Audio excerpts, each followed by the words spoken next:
বিশ্বনবী আল্লাহ শুকরিয়া করলেন। হঠাৎ বিশ্বনবী দেখলেন আকাশের সূর্যের আলো ক্ষীণ হতে শুরু করেছে, কমতে শুরু করেছে। তিনি খেয়াল করে দেখলেন এর কারণ সাইয়েদনা জিব্রাইল বিশাল ফেরেশতাদের বহন নিয়ে পৃথিবীতে নেমে আসছেন। পড়েন সুবহানাল্লাহ। এসে বললেন, ইয়া রাসূলুল্লাহ, আমি 1,40,000 ফেরেশতা নিয়ে নেমে এসেছি। আপনি কি জানেন না, ঠিক একটু আগে মদিনাতে আপনার এক প্রিয় সাহাবা, তার নাম হচ্ছে মুআবিয়া ইবনে মুআবিয়া আল মুজানি, একটু আগে শেষ নিঃশ্বাস ত্যাগ করেছে। বিশ্বনবী বললেন, ইন্না লিল্লাহি ওয়া ইন্না ইলাইহি রাজিউন। সাইয়েদনা জিব্রাইল বললেন, ও নবী, আপনি কি আপনার প্রাণের সাহাবীর জন্য গায়েবানা জানাজা পড়বেন না? বিশ্বনবী বললেন, অবশ্যই পড়বো। গায়েবানা জানাজা চিনেন তো?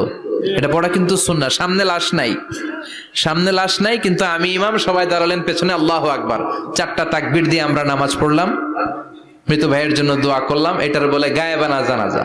সুবহানাল্লাহ পড়েন। বিশ্বনবী বললেন, অবশ্যই পড়ব। সাহাবীদের মধ্যে ঘোষণা দিলেন, ও সাহাবারা, তোমাদের ভাই মুআবিয়া ইবনে মুআবিয়া আল মুজানি কিছুক্ষণ আগে মদিনাতে ইন্তেকাল করেছে।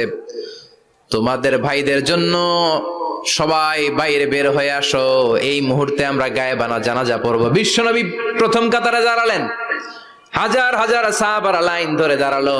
সাইয়েদনা জিব্রাইল 1,40,000 ফেরেশতা নিয়ে সাহাবাদের পেছনে 2টা লাইনে দাঁড়িয়ে গেলেন।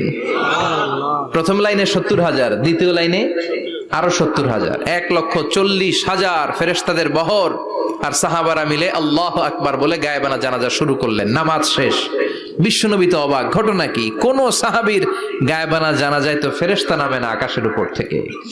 বিশ্বনবী জিজ্ঞেস করলেন, জিব্রাইল, কোন সাহাবীর গায়েবানা জানাজায় তোমরা আকাশ থেকে এত ফেরেশতার বহর নিয়ে নামো নাই? কি এমন আমল করেছে আমার মুআবিয়া? কি এমন ভালো গুণ ছিল, ভালো আমল ছিল, যার কারণে আরশের উপরে তার এত সম্মান, যার কারণে 1,40,000 ফেরেশতার বহর নিয়ে তোমরা দুনিয়াতে নেমে এসেছো? সাইয়েদনা জিব্রাইল বললেন, নবী, তেমন কোনো বড় আমল নয়, ছোট্ট একটা আমল, কিন্তু আমলটারে ভালোবেসেছে কে?